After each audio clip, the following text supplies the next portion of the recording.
Welcome guys to my YouTube channel. It's your boy the King Darius. Today I want to talk about a few things affecting our country, and we just need accountability on them.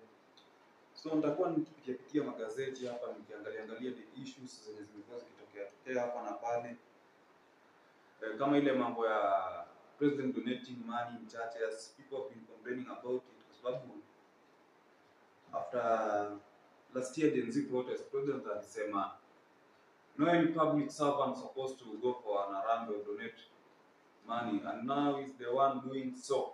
So nataka tupitie hiyo swala la president donate pesa, kwa sababu tumeona it's like ni kitu imeamka tena, kwa sababu that is strategy in campaigning.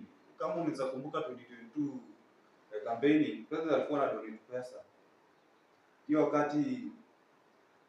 wakati mpinzani wake Raila Odinga alikuwa anasema ni mwizi, anaiba pesa ya wananchi, taxpayers money, anaenda na donate na magunia pesa kwa kanisa. So tunaona hii kama method ya president ku campaign, kwa sababu president saizi when president anajua yenyewe kwa ground, ana say kwa ground, so he is trying to ni kama anawapatia hongo yani.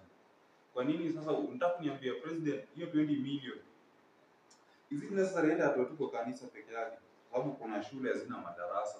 I'm very sure, hata nilikuwa nasikia, I'm very surprised to hear that a few meters from the church that the president was, pale AIC Annex, kuna shule ya madarasa yake yamejengwa na matope. It's very shameful bana. No ndio na donate 20 million kwa church. You see that 20 million na donate kwa church, hiyo church yenyewe huwezi niambia hata wakijenga kanisa ya kifahari aje na bado Wakenya wanaumia. So mimi sina chakula ya kukula, unaenda una donate pesa huko hivyo. What are you helping me? You're the leader of the country, or what are you trying to show us? Na ni kitu mwenyewe ulisema utaacha, even you yourself know that thing is not moral. So I have few newspapers here nataka tupitie. Kuna Daily Nation nasema 124 billion wheat imports sink farmers into losses. Unacheki wakulima wa ngano, actually kitu imekuwa ikitokea, wakulima wa ngano wamekuwa wakilalamika kwamba hawajapata soko ya mazao yao kwa sababu the government actually import another wheat na sisi tuna produce wheat yetu. You know why these people do that? Ni kwa sababu wanataka kukulia pesa hapo. Ikisema wana import wheat, this is all about scams too. Tunajua tu government run. So hapo wanasema local wheat growers have been hung to dry after the government allowed a group of millers to spend at least 124 billion shillings to ship in over 3.2 million tons of the same product.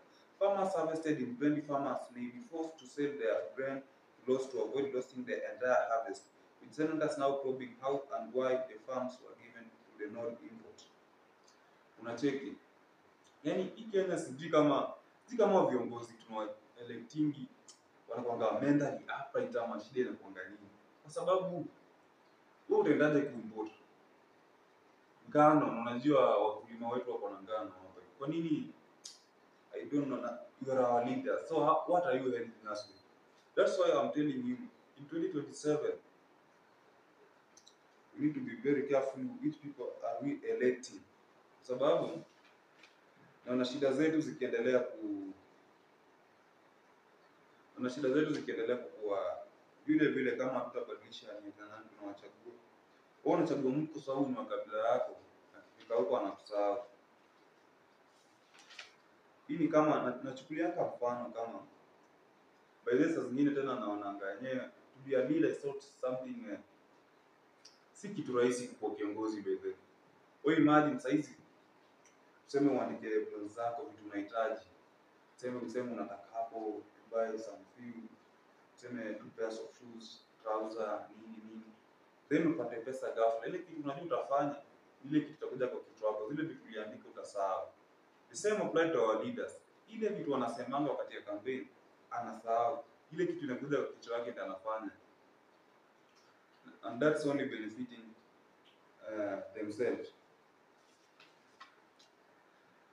There's this man, former Deputy President Rigathi Gachagua. Huyu jamaa amekuwa akitupatia secrets zingine bana, hatukuwa tunajua. Amekuwa akitupatia secrets about the government. Kama jana alikuwa anasema Bomas ya Kenya imeuziwa Turkey. You see, and it might be a true story. So huyu jamaa, he was in government, anajua how the government runs, how the government have all those zile deals of chaff, all those dirty deals. So I think this man,